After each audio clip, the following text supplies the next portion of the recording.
English ഫീലിയ YouTube ചാനലിലേക്ക് എല്ലാവർക്കും സ്വാഗതം. ഇന്നത്തെ വീഡിയോയിൽ നമ്മൾ നോക്കാൻ പോകുന്നത് മിക്ക ആൾക്കാർക്കും രണ്ട് സെൻറ്റൻസ് ഒരുപോലെ കാണുമ്പോൾ ചില സമയത്ത് ഒരു സെൻറ്റൻസ് കാണുമ്പോൾ ഇത് ശരിയാണോ തെറ്റാണോ എന്നൊരു കൺഫ്യൂഷൻ വരാറുണ്ട്. കൺഫ്യൂഷൻ വരാറുള്ള സെൻറ്റൻസ് ഇങ്ങനെയാണ് വരിക. നോക്കിയോളൂ, ഐ ടോൾഡ് ദ ട്രൂത്ത്. ഇതിനർത്ഥം എന്താ? ഞാൻ സത്യം പറഞ്ഞു എന്നാണ്. I told the truth. അതുപോലെ തന്നെ നെക്സ്റ്റ് സെൻറ്റൻസ് എന്താ? I was told the truth. ഈ സെൻറ്റൻസ് കാണുമ്പോഴാണ് മിക്കവർക്കും ഡൗട്ട് വരുന്നത്. എന്തുകൊണ്ടാ? വാസ് കഴിഞ്ഞിട്ട്, അതായത് അല്ലെങ്കിൽ ഓക്സിലറി വെർബ് കഴിഞ്ഞിട്ട് വെർബിൻ്റെ ING ഫോം വരുമെന്ന് നമ്മൾ പഠിച്ചു വെച്ചിട്ടുണ്ട് അല്ലേ? അപ്പോൾ അങ്ങനെ വരുമ്പോൾ നമുക്കിത് I was told the truth എന്ന് പറയുമ്പോൾ ഇവിടെ I was telling the truth എന്നല്ലേ പറയേണ്ടതെന്ന് നമുക്കൊരു ഡൗട്ട് വരാറുണ്ട് അല്ലേ? എന്നാൽ ഈ സെൻറ്റൻസ് കറക്റ്റാണ്. ഇതിൻ്റെ അർത്ഥം എന്താ? I was told the truth എന്ന് പറഞ്ഞാൽ എന്നോട് സത്യം പറയപ്പെട്ടു എന്നാണ്. അതായത് ആരോ എന്നോട് സത്യം പറഞ്ഞു. ഇവിടെ ആര് പറഞ്ഞു എന്ന് എനിക്കറിയില്ല, അല്ലെങ്കിൽ ഞാൻ ആര് പറഞ്ഞു എന്ന് പറയാൻ താല്പര്യപ്പെടുന്നില്ലെങ്കിൽ നമുക്ക് ഇങ്ങനെ പറയാം, I was told the truth. ഇവിടെ എന്താ? അല്ലെങ്കിൽ നമ്മൾ എങ്ങനെ പറയണം? Somebody told me the truth എന്ന് നമ്മൾ പറയും. എന്ന് പറഞ്ഞാൽ എന്താ? ആരോ എന്നോട് സത്യം പറഞ്ഞു എന്ന് നമുക്ക് പറയണോ? അല്ലെങ്കിൽ നമുക്ക് ആര് പറഞ്ഞു എന്ന് പറയാൻ നമ്മൾ ആഗ്രഹിക്കുന്നില്ലെങ്കിൽ നമ്മൾ പറയും I was told the truth എന്ന് പറയും. മനസ്സിലായോ? അങ്ങനെ വരുമ്പോഴാണ് നമുക്ക് കൺഫ്യൂഷൻ വരുന്നത്. ഇത് ഒരു സെൻറ്റൻസ് കൂടെ നോക്കുമ്പോൾ നിങ്ങൾക്ക് മനസ്സിലാവും. നിങ്ങൾ പേടിക്കണ്ട, ഇത് നിങ്ങൾക്ക് കറക്റ്റായിട്ട് വരും. വീഡിയോ മൊത്തത്തിൽ കാണുമ്പോൾ നിങ്ങൾക്ക് മനസ്സിലാവും എന്തുകൊണ്ടാണ് ഇങ്ങനെ വരുന്നതെന്ന്. You will allow him to go. ഇതിൻ്റെ അർത്ഥം എന്താ? നിങ്ങൾ അദ്ദേഹത്തെ പോവാൻ അനുവദിക്കും. നിങ്ങൾ അദ്ദേഹത്തെ പോവാൻ അനുവദിക്കും അല്ലേ? രണ്ടാമത്തെ സെൻറ്റൻസോ you will be allowed to go. ഇത് കാണുമ്പോഴും വില്ല് കഴിഞ്ഞിട്ടെപ്പോഴും വെർബിൻ്റെ ഫസ്റ്റ് രൂപം അല്ലെങ്കിൽ ബേസ് രൂപം അല്ലേ വരുന്നതെന്ന് എല്ലാവർക്കും ഒരു ഡൗട്ട് വരാറുണ്ട് അല്ലേ? You will be allowed to go എന്ന് പറയുന്ന തെറ്റല്ലേ എന്ന് നമുക്ക് തോന്നും. എന്നാൽ ഇത് തെറ്റല്ല.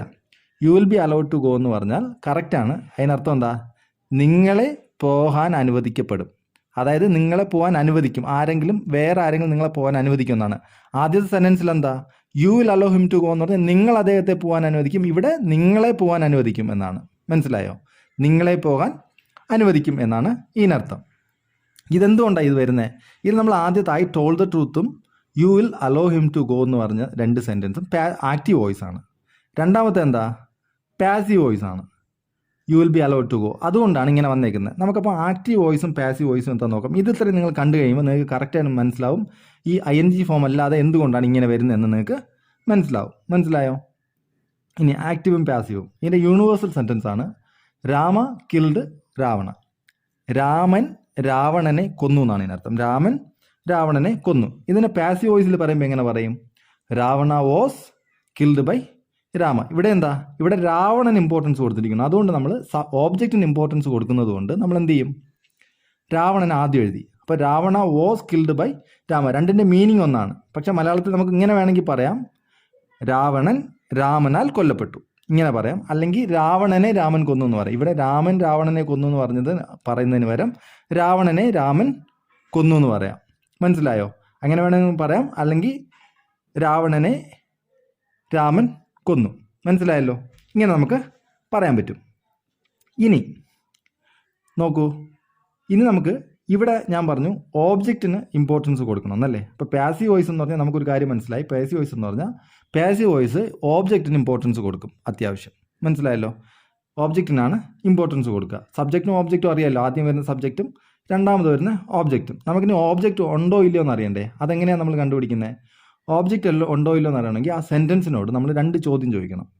ആരെ അല്ലെങ്കിൽ എന്ത്, അല്ലെങ്കിൽ എന്തിന്, എന്താണേലും ഇങ്ങനെ ആരെ അല്ലെങ്കിൽ എന്ത് എന്നുള്ള ചോദ്യത്തിന് ഉത്തരം കിട്ടുവാണെങ്കിൽ, ഏതെങ്കിലും ഒരു ചോദ്യത്തിന് ഉത്തരം കിട്ടുവാണെങ്കിൽ നമുക്ക് എന്ത് ചെയ്യാൻ പറ്റും? അത് ഓബ്ജക്റ്റ് ആണെന്ന് പറയാം. ഉത്തരം കിട്ടിയില്ലെങ്കിലോ അത് ഓബ്ജക്റ്റ് അല്ല. മനസ്സിലായല്ലോ? അപ്പോൾ ഓബ്ജക്റ്റിന് ഇമ്പോർട്ടൻസ് കൊടുക്കണമെങ്കിൽ ഓബ്ജക്റ്റ് ഉണ്ടെങ്കിലല്ലേ നമുക്ക് ഇമ്പോർട്ടൻസ് കൊടുക്കാൻ പറ്റൂ. അപ്പം ഓബ്ജക്റ്റ് ഇല്ലാത്ത സെൻറ്റൻസിന് നമുക്ക് എന്ത് ചെയ്യാൻ പറ്റില്ല? പാസീവ് വോയിസ് ഉണ്ടാക്കാൻ പറ്റില്ല. ഒരു കാര്യം. രണ്ടാമത്തെ കാര്യം, ട്രാൻസിറ്റീവ് വെർബും ഇൻട്രാൻസിറ്റീവ് വെർബും അത് ഞാൻ പറഞ്ഞ് നിങ്ങളെ കുഴപ്പിക്കുന്നില്ല. അത് നിങ്ങൾ ഇതൊന്നും മനസ്സിലാക്കേണ്ട. ഓബ്ജക്റ്റ് ഉണ്ടെങ്കിലേ നമുക്ക് എന്ത് ചെയ്യാൻ പറ്റുള്ളൂ? പാസീവ് വോയിസ് ഉണ്ടാക്കാൻ പറ്റുള്ളൂ. മനസ്സിലായല്ലോ? അപ്പോൾ ഹൂം ഓർ വാട്ട് എന്ന ക്വസ്റ്റ്യൻ നമ്മൾ ചോദിക്കും. ആര് അല്ലെങ്കിൽ എന്തിന്. നമ്മൾ എന്ത് എന്നുള്ള ചോദ്യം നമ്മൾ ആദ്യം എന്തോ രാമൻ ആരെ കൊന്നു? ആൻസർ ഇല്ലേ? രാവണനെ. മനസ്സിലായോ? രാമൻ രാവണനെ കൊന്നു അല്ലേ? ആരെ കൊന്നു? എന്ത് എന്നുള്ളതിന് ആൻസർ ഇല്ല. ഏതിനെങ്കിലും ഒന്നിന് ആൻസർ കിട്ടിയാൽ മതി. മനസ്സിലായല്ലോ? ഇനി രണ്ട് എക്സാമ്പിൾ നോക്കിക്കോളൂ. I met him. നോക്കൂ, ഇവിടെ ഓബ്ജക്റ്റ് ഉണ്ടോ?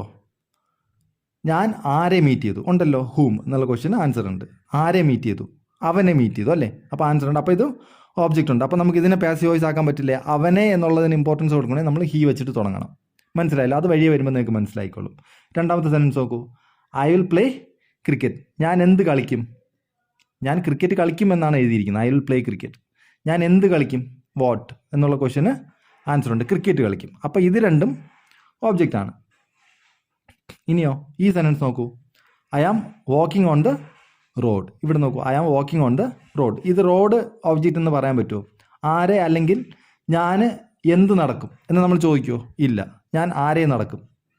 ഇല്ല. ഞാൻ റോഡിലൂടെ നടക്കുവാണ് അല്ലേ? അപ്പം ഇവിടെ എന്ത് വരില്ല? ദ റോഡ് ഓബ്ജക്റ്റ് അല്ല എന്ന് നമുക്ക് മനസ്സിലാക്കാൻ പറ്റും. മനസ്സിലായല്ലോ? അപ്പോൾ ഇത് ദ റോഡ് ഓബ്ജക്റ്റ് അല്ല എന്ന് നമുക്ക് മനസ്സിലാക്കാം. രണ്ടാമത്തെ കാര്യമോ, ഐ വെൻറ്റ് ടു സ്കൂൾ. ഞാൻ സ്കൂളിലേക്ക് പോയി. ഞാൻ സ്കൂളിലേക്ക് പോയി. ഇവിടെ ഞാൻ എവിടെ പോയി എന്നാണ് ചോദിക്കുക. ഞാൻ എവിടെ പോയി? സ്കൂളിലേക്ക് പോയി. എന്ത് അല്ലെങ്കിൽ ആരെ എന്നുള്ളതിന് ആൻസർ കിട്ടുന്നില്ല. അപ്പോൾ ഇതും എന്താണ്? ഓബ്ജക്റ്റ് ഇല്ല. ഇതിനും ഓബ്ജക്റ്റ് ഇല്ല. അപ്പോൾ നമുക്ക് ഓബ്ജക്റ്റ് എങ്ങനെയാണെന്ന് കണ്ടുപിടിക്കേണ്ടതെന്ന് നിങ്ങൾക്ക് മനസ്സിലായി. ഓബ്ജക്റ്റ് ഉണ്ടെങ്കിലേ നമുക്കത് പാസീവ് വോയിസിലോട്ട് പറയാൻ പറ്റൂ. അല്ലാതെ നമുക്ക് സബ്ജക്റ്റിന് ഇമ്പോർട്ടൻസ് കൊടുത്ത് വേണമെങ്കിലും പറയാം. പക്ഷെ നമ്മൾ സംസാരിക്കുന്ന സമയത്ത് നമുക്ക് ആരെങ്കിലും പറയുന്ന കാര്യങ്ങൾ മനസ്സിലാവണ്ടേ? മനസ്സിലായാൽ മാത്രമല്ലേ നമുക്ക് തിരിച്ച് മറുപടി കൊടുക്കാൻ പറ്റുള്ളൂ. അപ്പം പറയുന്നത് കേട്ടാലെങ്കിലും മനസ്സിലാവാൻ വേണ്ടി നിങ്ങളൊരു ഐഡിയ ഇത് മനസ്സിലാക്കി വെച്ചോണം. മനസ്സിലായല്ലോ? ഇനി ആക്റ്റീവിൽ നമുക്ക് ഐ പ്ലേ ക്രിക്കറ്റ്. ഞാൻ ആദ്യം എഴുതിയ സെൻറ്റൻസിന് ഐ പ്ലേ ക്രിക്കറ്റ്. ഞാൻ ക്രിക്കറ്റ് കളിക്കുന്നു അല്ലേ? ഞാൻ ക്രിക്കറ്റ് കളിക്കുന്നു അർത്ഥം. ഇനി അതിനെ പാസീവ് വോയിസ് ആക്കാൻ എന്താ ചെയ്യണ്ടേ? ക്രിക്കറ്റ്. നമ്മൾ എന്ത് പറഞ്ഞു? ഞാൻ എന്ത് കളിക്കുന്നു? ഇത് ഓബ്ജക്റ്റ് ഉണ്ടല്ലോ. ഉണ്ട്. എന്ത് കളിക്കുന്നു? ക്രിക്കറ്റ്. അപ്പോൾ ക്രിക്കറ്റ് ആദ്യം നമ്മൾ എഴുതും. Cricket is played by me. ഇവിടെ ഒരു ബൈയും വരും, മീയും വന്നു അല്ലേ? Cricket is played by me. Object നമ്മൾ ആദ്യം എഴുതി. അത് കഴിഞ്ഞിട്ട് നമുക്ക് എന്താ? ഇവിടെ ഒരു വെർബ് കൊടുത്തു അല്ലേ? ഓക്സിലറി വെർബ് കൊടുത്തു, ഈസ് കൊടുത്തു. പിന്നെ പ്ലേഡ് ആയി അല്ലേ? പിന്നെ ബൈ മീ, ബൈയും മീയും. ഇവിടെ 4 മാറ്റങ്ങളാണ് വന്നത് അല്ലേ? ഒന്ന്, നമ്മൾ ആദ്യം ഓബ്ജക്റ്റിനെ എടുത്ത് ആദ്യം എഴുതി, ക്രിക്കറ്റ് എഴുതി. പിന്നെ എന്താ? വെർബ് അല്ലേ? ഓക്സിലറി വെർബ് എഴുതി, ഈസ്. പ്ലേഡ് എഴുതി. പ്ലേഡ് എന്താ? വെർബിൻ്റെ 3ാമത്തെ രൂപം. പ്ലേഡ് എഴുതി. അത് കഴിഞ്ഞിട്ട് ബൈ മീ, ഐനെ മാറ്റിയിട്ട് മീ എഴുതി. അപ്പോൾ നമ്മൾ ആദ്യം ഓരോ മാറ്റങ്ങളും നമുക്ക് നോക്കാം. മീ. ഐ എന്ന് പറഞ്ഞാൽ സബ്ജക്റ്റീവ് പ്രൊനൗൺ ആണ്. നമ്മൾ അതിനെ ഓബ്ജക്റ്റീവ് പ്രൊനൗണിലോട്ട് മാറ്റണം. മനസ്സിലായല്ലോ? അതെങ്ങനെയാണ് മാറ്റുന്നതെന്ന് നമുക്ക് നോക്കാം. നോക്കൂ, ആക്റ്റീവ് ഐ പ്ലേ ക്രിക്കറ്റും cricket is played by me. നോക്കൂ, മീ ആയി മാറി. കണ്ടോ? മീ ആയി മാറി. യു ആണെങ്കിൽ യു തന്നെയാണ്, മാറ്റം വരത്തില്ല. ദേ ആണെങ്കിൽ എന്തായി മാറും? ദം ആയി മാറും. വി ആണെങ്കിൽ അസായിട്ട് മാറും. ഹി ആണെങ്കിൽ ഹിം ആവും. ഷീ ആണെങ്കിൽ ഹെർ ആവും. മനസ്സിലായോ? അതായത് ഐ പ്ലേ ക്രിക്കറ്റിനകത്ത് ഇപ്പം വി ആയിരുന്നെങ്കിലോ ബൈ അസ് എന്ന് വന്നേനെ. Cricket is played by us എന്ന് വരും. മനസ്സിലായല്ലോ? ഇനി ആക്റ്റീവ് എന്ന് പാസീവിലോട്ട് മാറ്റുമ്പം അസ് വന്ന വി ആവും, വി വന്ന അസ് ആവും. അത്രയേ ഉള്ളൂ. മീ വന്ന ഐ ആവണം. മനസ്സിലായല്ലോ? ഇത്രയേ ഉള്ളൂ. ഇതൊന്നും നിങ്ങൾ ഓർത്ത് വെച്ചാൽ മതി. അങ്ങോട്ടും ഇങ്ങോട്ടും മാറും. സബ്ജക്റ്റീവ് പ്രൊനൗൺ, ഓബ്ജക്റ്റീവ് പ്രൊനൗൺ, അതൊന്നും ഓർത്തിരിക്കേണ്ട കാര്യമില്ല. ഇങ്ങനെ മാറുമെന്ന് മാത്രം അറിഞ്ഞിരുന്നാൽ മതി. മനസ്സിലായല്ലോ? ഇനി നോക്കൂ, സെയിം സെൻറ്റൻസ് തന്നെയാണ്. ഓക്സിലറി വെർബിൻ്റെ മാറ്റം അല്ലേ? ക്രിക്കറ്റ്. നമ്മൾ ആദ്യം ക്രിക്കറ്റ് എടുത്ത് എഴുതി, ഓബ്ജക്റ്റ് എടുത്ത് എഴുതി. അത് നമുക്കറിയാം. ഓബ്ജക്റ്റ് ഉണ്ടെങ്കിൽ ഓബ്ജക്റ്റ് ആദ്യം എടുത്ത് എഴുതണമെന്ന് നമുക്കറിയാം. അത് കഴിഞ്ഞിട്ട് എന്തായി? ഈസ്. രണ്ടാമത്തെ കാര്യം എന്താ വരുന്നത്? ഓക്സിലറീസ് അല്ലേ? ഓക്സിലറീസ് അല്ലെങ്കിൽ ഹെൽപ്പിംഗ് വെർബ്സ് എന്ന് പറയും അല്ലേ? അത് നമ്മൾ വെക്കണം. എന്തൊക്കെയാണ് വരുന്നത്? ആം, ഈസ്, ആർ. പ്രസൻറ്റൻസ് ആണെങ്കിൽ ആം, ഈസ്, ആറും. പാസ്റ്റൻസ് ആണെങ്കിൽ വാസ്, വേറും. പിന്നെന്താ? ഡു, ഡസ്, ഡിഡ് ആണെങ്കിൽ അതും സിമ്പിൾ പ്രസൻറ്റിൽ വരുന്നതാണ്. സിമ്പിൾ പ്രസൻറ്റ് ഡൂയും ഡസും, ഡിഡ് സിമ്പിൾ പാസ്റ്റിൽ വരുന്നതാണ്. മനസ്സിലായല്ലോ? ഇനി ഹാസ്, ഹാവ് ആൻഡ് ഹാഡ്. ഇത് പാസീവ് വോയിസിൽ വരുന്നതല്ല ഞാൻ പറഞ്ഞത്. ഞാൻ ശരിക്കും സാധാരണയായിട്ട് ആക്റ്റീവ് വോയിസിൽ വരുന്ന കാര്യങ്ങളാണ് പറഞ്ഞത്. ആക്റ്റീവ് വോയിസിൽ എങ്ങനെ വരുമോ അതുപോലെ തന്നെയാണ് പാസീവ് വോയിസിൽ വരുന്നത്. പാസീവ് വോയിസിൽ ഓബ്ജക്റ്റ് എന്താണോ അതിനനുസരിച്ചായിരിക്കും ഈ വേർഡ്സ് കൊടുക്കുക, ഓക്സിലറി വെർബ്സ് കൊടുക്കുക. ഇത് നിങ്ങൾ ഓർത്തിരിക്കുക. അതായത് ഐയുടെ കൂടെ ആമേ വരത്തുള്ളൂ, ഹീയുടെ കൂടെ ഈസും, യുവിൻ്റെയും ദേയുടെയും കൂടെ വി, എല്ലാത്തിൻ്റെയും കൂടെ ആറ് വരും. അതുപോലെ ഐ, ഹി, ഷീ, ഇറ്റിൻ്റെ കൂടെ വാസും, ദേ, വിയുടെ കൂടെ വേറ് വരും. മനസ്സിലായല്ലോ? ഡൂൺ, ഡസും നിങ്ങൾക്ക് സ്പ്ലിറ്റിംഗ് വെർബ്, അത് നിങ്ങൾക്ക് വഴിയെ പറഞ്ഞുതരാം. Okay. Has, have and had. ഇതെവിടെ വരും? ഹാസും ഹാവും പ്രസൻറ്റ് പെർഫെക്റ്റിലും ഹാഡ് പാസ്റ്റ് പെർഫെക്റ്റിലും ആയിരിക്കും നമ്മൾ ഉപയോഗിക്കുക. ഇത് നിങ്ങൾക്ക് ഇത്രയും മനസ്സിലായില്ലെങ്കിൽ ശരിക്കും മനസ്സിലാവണമെങ്കിൽ ഞാൻ ഓക്സിലറി വെർബ്സിൻ്റെ ഒരു വീഡിയോ ചെയ്തിട്ടുണ്ട്. അത് നിങ്ങൾക്ക് വേണമെങ്കിൽ പോയി കാണാവുന്നതാണ്. മനസ്സിലായില്ല? അതിന് പറയുവാണെങ്കിൽ ഒരുപാട് സമയം വേസ്റ്റ് ആവും. അപ്പോൾ നമുക്ക് ബാക്കി പഠിക്കാൻ പറ്റില്ല. ഇനി നോക്കൂ, ഓക്സിലറീസിനോട് മോഡൽ ഓക്സിലറി വെർബ് നോക്കിക്കോളൂ. Shall, should, will, would, can, could, may, might, must, ought to. നിങ്ങൾ ഇത് മനസ്സിലാക്കേണ്ട എങ്ങനെയെന്ന് വെച്ച് കഴിഞ്ഞാൽ ഇത് കഴിഞ്ഞിട്ട്, അതായത് ഈ വേർഡ്സിൽ ഏതെങ്കിലും നമ്മൾ പറഞ്ഞില്ലേ വില്ല് കഴിഞ്ഞിട്ട് നമ്മൾ പഠിച്ചു വെച്ചിട്ടുണ്ട്, വില്ല് കഴിഞ്ഞിട്ട് base form of the verb വരുമെന്ന് നമുക്കറിയാം, വെർബിൻ്റെ ബേസ് രൂപം വരുമെന്ന് നമുക്കറിയാം. പക്ഷേങ്കിൽ പാസീവ് വോയിസിലോട്ട് മാറ്റുമ്പം ഷാളോ ഈ ഏത് വാക്ക് വന്നാൽ അത് കഴിഞ്ഞിട്ട് ഒരു ബി കൊടുക്കുക. B, shall be, should be, will be കൊടുത്തിട്ട് അത് കഴിഞ്ഞിട്ട് വെർബിൻ്റെ മൂന്നാമത്തെ രൂപം. വെർബിൻ്റെ മൂന്നാമത്തെ രൂപം എല്ലായ്പ്പോഴും വരുള്ളൂ. അപ്പോൾ വെർബിൻ്റെ മൂന്നാമത്തെ രൂപം എന്താണെന്ന് നമ്മൾ നോക്കണ്ടേ? ഇതാണ് V1, V2, V3 അല്ലേ? അല്ലെങ്കിൽ പ്രസൻസ്, പാസ്റ്റൻസ്, പാസ്റ്റ് പാർട്ടിസിപ്പിൾ എന്നാണ് പറയുന്നത്. നമ്മൾ എളുപ്പത്തിന് വേണ്ടി V1, V2, V3 എന്ന് പറയും. അതുകൊണ്ടാണ് മൂന്നാമത്തെ രൂപം എന്ന് ഞാൻ പറഞ്ഞത്. അപ്പോൾ പ്ലേഡ് ആണ് കേട്ടോ. സോറി, ഇത് പ്ലേഡ് ആണ്. ഇവിടെ പ്ലേഡ് ആണ്. ഓക്കെ. അപ്പം പ്ലേഡ് ആണ്. Ask, asked, asked, tell, told, told, admire, admired, ഡിറ്റസ്റ്റഡ്.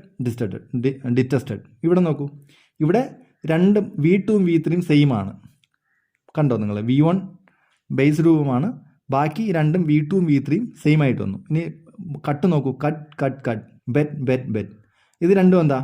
3 രൂപങ്ങളും സെയിം ആണ്. ഇനിയോ റിംഗ്, റാങ്. രണ്ടാമത്തെയും മൂന്നാമത്തെയും രൂപം 3 രൂപങ്ങളും വ്യത്യാസമാണ്. Come, came, come. ഇവിടെ 2 രൂപങ്ങൾ ആദ്യത്തെയും മൂന്നാമത്തെയും സെയിം ആണ്, എന്നാൽ V2 വ്യത്യാസമുണ്ട്. Break, broken, choose, chosen. മനസ്സിലായല്ലോ? അപ്പം ഇതൊന്നും നിങ്ങൾ പഠിക്കുക. V1, V2, V3 മാക്സിമം എത്ര വേർഡ്സ് പഠിക്കാൻ പറ്റുമോ അത്രയും വേർഡ്സ് നിങ്ങൾക്ക് പഠിച്ചാൽ ഈസി ആയിട്ട് ഇംഗ്ലീഷ് സംസാരിക്കാൻ പറ്റും. ഇതിൻ്റെയും വീഡിയോ ഞാൻ വെർബ്സിൻ്റെ വീഡിയോ V1, V2, V3യുടെ വീഡിയോയും സ്പ്ലിറ്റിംഗ് ഓഫ് വെർബും ഒക്കെ പഠിപ്പിച്ചിട്ടുണ്ട്. അത് നിങ്ങൾക്ക് വേണമെങ്കിൽ പോയി കാണാവുന്നതാണ്. ഇനി ആക്റ്റീവിൽ നമുക്ക് ഷീ ക്ലീൻ ദ കാർ. നമ്മൾ കുറേ കാര്യങ്ങൾ പഠിച്ചു. എന്തൊക്കെ പഠിച്ചു? സബ്ജക്റ്റീവ് പ്രോനൗൺ, ഒബ്ജക്റ്റീവ് പ്രോനൗൺ ആവുമെന്ന് പഠിച്ചു. രണ്ടാമത് എന്ത് പഠിച്ചു? ആദ്യം ഓബ്ജക്റ്റിന് നമ്മൾ സബ്ജക്റ്റായിട്ട് എടുത്ത് എഴുതുമെന്ന് പഠിച്ചു. പിന്നെ സബ്ജക്റ്റീവ് പ്രോനൗൺ, ഒബ്ജക്റ്റീവ് പ്രോനൗൺ ആവുമെന്ന് പഠിച്ചു. പിന്നെ രണ്ടാമത്തെ കാര്യം എന്താ? വേറെ ഓക്സിലറി വെർബ്സ് നമ്മൾ എങ്ങനെ ഉപയോഗിക്കണമെന്ന് പഠിച്ചു. പിന്നെ എന്താ? മോഡൽ ഓക്സിലറീസ് എങ്ങനെയാണെന്ന് പഠിച്ചു. ഇത്രയും കാര്യങ്ങൾ നമ്മൾ നോക്കി. വെർബിന് 3 രൂപങ്ങളുണ്ടെന്ന് പഠിച്ചു. നമ്മളെപ്പോഴും പാസീവ് വോയിസിൽ V3 ആണ് ഉപയോഗിക്കേണ്ടതെന്നും നമ്മൾ പഠിച്ചു. ഇത്രയും കാര്യങ്ങൾ പഠിച്ചു. ഇനി നോക്കിക്കോളൂ, ഷീ ക്ലീൻ ദ കാർ. ഇനി എങ്ങനെ പാസീവ് വോയിസിലാക്കും? ഓബ്ജക്റ്റ് എന്താ? The car was. ഇവിടെ എന്താ? ക്ലീൻഡ്. പാസ്റ്റൻസ് ആയതുകൊണ്ട് നമ്മൾ ഇവിടെ വാസ് കൊടുക്കണം. Was cleaned by her. കണ്ടോ? ഷീ എന്തായി മാറി? ഹറായി മാറി. മനസ്സിലായല്ലോ? അപ്പോൾ ഇത്രയും കാര്യങ്ങൾ ഇത്രയും മാറ്റുള്ളൂ. ദ കാർ നമ്മൾ ആദ്യം എടുത്ത് എഴുതും. പിന്നെ എന്താ വേണ്ടേ? പിന്നെ വാസ് എന്ന് പറഞ്ഞാൽ ഓക്സിലറി വെർബ് നമ്മൾ എഴുതണം. എഴുതി കഴിഞ്ഞിട്ട് നമ്മൾ ഇത് കാറായതുകൊണ്ട് വാസ്. ദ കാർസ് ആയിരുന്നെങ്കിൽ കുറേ കാർ ഉണ്ടായിരുന്നെങ്കിൽ നമ്മൾ വേറെ എഴുതണം. മനസ്സിലായല്ലോ? അതാണ് ഞാൻ പറഞ്ഞതിൻ്റെ ഉദ്ദേശം. Cleaned by her. ക്ലീൻഡ് ആയതുകൊണ്ടാണ് ക്ലീൻഡ്. രണ്ടും സെയിം ആയതുകൊണ്ടാണ് V3യും നമുക്ക് V2വും സെയിം ആയിട്ട് കിട്ടിയത്. മനസ്സിലായല്ലോ? ഇതിനി മാറരുത്. അപ്പം the car was cleaned by her. ഇതിനർത്ഥം എന്താ? ഷീ ക്ലീൻ ദ കാർ എന്ന് പറഞ്ഞാൽ എന്താ? അവൾ കാർ ക്ലീൻ ചെയ്തു അല്ലേ? ഇവിടെ എന്താ? കാർ അവളാൽ ക്ലീൻ ചെയ്യപ്പെട്ടു എന്നാണ് അർത്ഥം. കാർ അവളാൽ ക്ലീൻ ചെയ്യപ്പെട്ടു എന്നാണ്. Active. We will meet him. ഇവിടെ നമുക്ക് എന്ത് ചെയ്യാം? We will meet him. ഇവിടെ ഓബ്ജക്റ്റ് എന്താ? ഹിം ആണ്. ഹിം ഇവിടെ വരുമ്പോൾ എന്തായി മാറണം? ഹി ആയിട്ട് മാറും. ഷീ ഹെറായി ഹിം ആവും അല്ലേ? ഇവിടെ ഓബ്ജക്റ്റിനെ നമ്മൾ സബ്ജക്റ്റ് ആക്കണം. അപ്പോൾ ഹി എഴുതണം ആദ്യം. ഹി എഴുതിയിട്ട് ഞാൻ എന്ത് പറഞ്ഞു? വില്ല് കഴിഞ്ഞിട്ട് എന്ത് എഴുതണം? ബി എഴുതണം അല്ലേ? B will be.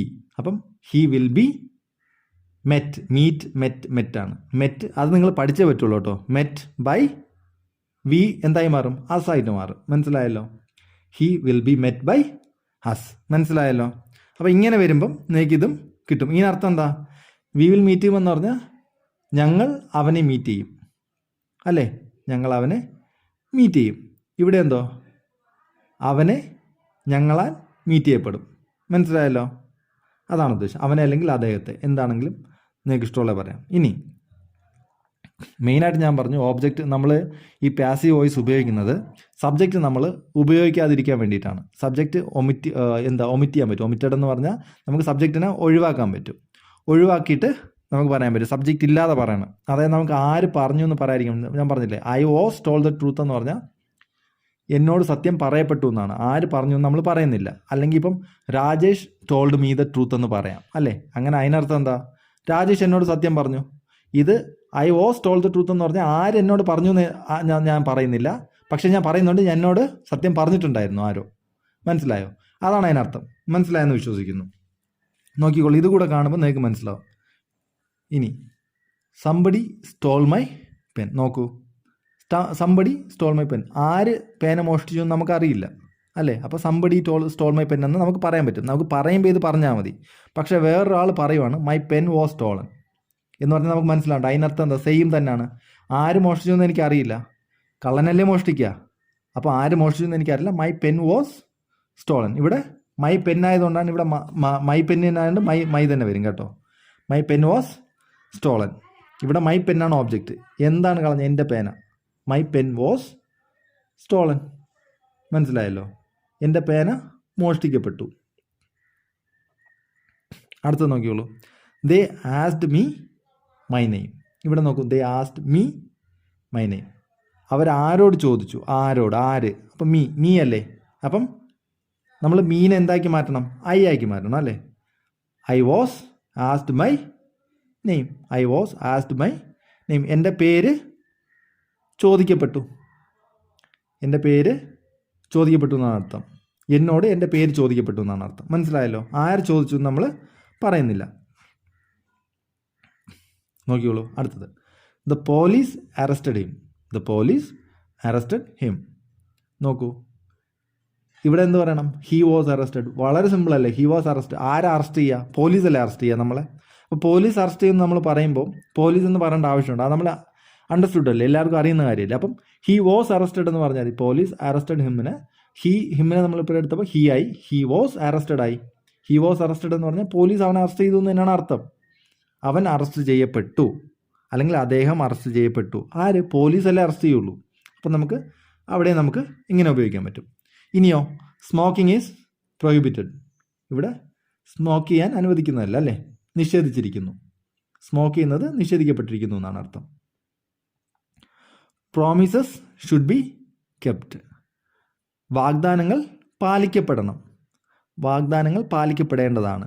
വാഗ്ദാനങ്ങൾ പാലിക്കപ്പെടേണ്ടതാണ്. ഇത് ആര് പറഞ്ഞാലും ആരായാലും വാഗ്ദാനം പാലിക്കപ്പെടേണ്ടതല്ലേ.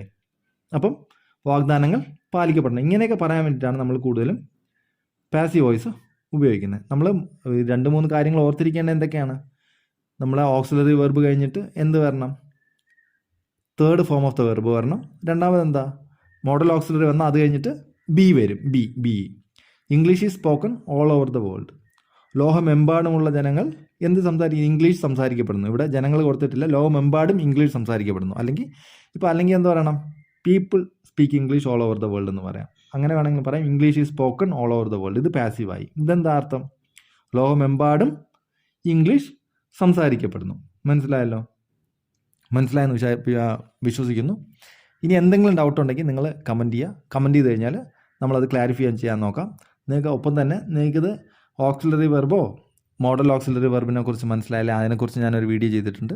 പിന്നെ അതുമാത്രമല്ല ആക്റ്റീവ് വോയിസ് പാസീവ് വോയിസ് കുറച്ചും കൂടി ഡെപ്തായിട്ട് നല്ല രീതിക്ക് പഠിക്കണമെങ്കിൽ ഞാൻ ഇതിൻ്റെ ഒരു 3 സെക്ഷൻ ആക്റ്റീവ് വോയിസിൻ്റെ പാസീവ് വോയിസിൻ്റെ 3 വീഡിയോ ചെയ്തിട്ടുണ്ട്. 3 വീഡിയോ തുടക്കം മുതൽ അവസാനം വരെ മൊത്തം ഈ പറഞ്ഞ കാര്യങ്ങളൊക്കെ നല്ല രീതിക്ക് സംസാരിക്കാനാണെങ്കിൽ നിങ്ങൾ ഇത്രയും പഠിച്ചാൽ മതി. കോമ്പറ്റേറ്റീവ് എക്സാമിനൊക്കെ തയ്യാറെടുക്കുകയാണെങ്കിൽ, അല്ലെങ്കിൽ നിങ്ങൾക്ക് ഇംഗ്ലീഷ് കുറച്ചും കൂടി ഇമ്പ്രൂവ് ചെയ്യണമെന്ന് ആഗ്രഹമുള്ളവരാണെങ്കിൽ ഫുള്ള് പഠിക്കണമെങ്കിൽ ക്വസ്റ്റ്യൻ എങ്ങനെ മാറ്റാം, എല്ലാ കാര്യങ്ങളും ഫുള്ളും A to Z ആക്റ്റീവ് പാസീവിൻ്റെ 3 വീഡിയോ ഞാൻ ചെയ്തിട്ടുണ്ട്. തുടക്കത്തിൽ നിങ്ങൾക്ക് പോയി കാണാവുന്നതാണ്. മനസ്സിലാണ്. PSCക്ക് വേണ്ടിയിട്ട് അത് പഠിപ്പിച്ചതാണ്. അത് വേണമെങ്കിലും നിങ്ങൾക്ക് പോയി കാണാം. അത് നിങ്ങൾക്ക് സംസാരിക്കുന്നവർക്ക് ഇതിൻ്റെ ആവശ്യം നിങ്ങൾക്ക് കേൾക്കുമ്പോൾ മനസ്സിലായാൽ മതി. നിങ്ങൾക്ക് പറയാൻ അല്ലാതെ സെൻറ്റൻസ് ഉണ്ടാക്കി പറയാൻ അറിഞ്ഞാൽ മതിയായിരിക്കും.